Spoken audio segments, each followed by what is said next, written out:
I was invited by a man named Darren Burnham. Him and his wife at the time was having a ministry on the streets with the homeless, and I got invited.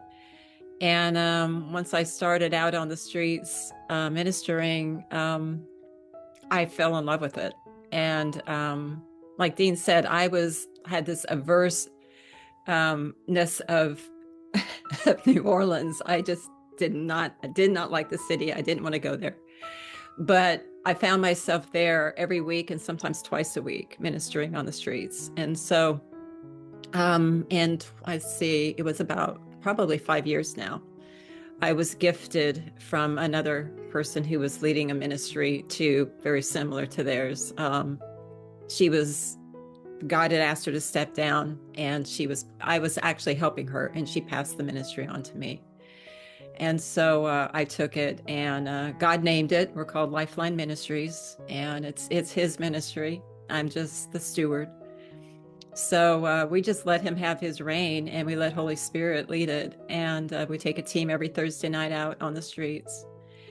And like Dean said, we see miracles. We've seen many, many miracles. One in particular, there was this guy named Bubba. We were out, and we were in front of the cathedral, and he comes up to us, and he's got this staff, and he can barely walk. And he's a Christian. He said he believes in the Lord, and he asked if he could get prayer.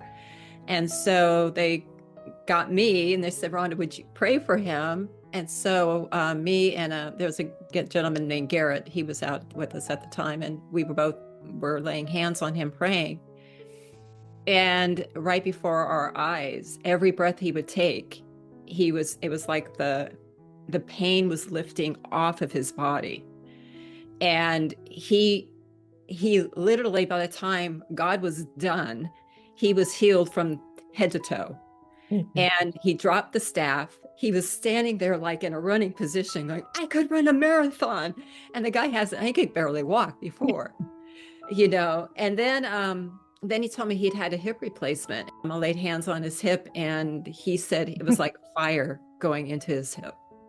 And so I told him, I go, get that hip checked and then check back with us. He never did. But just to see that healing take place and see that happen on a continuous basis with other people has been phenomenal.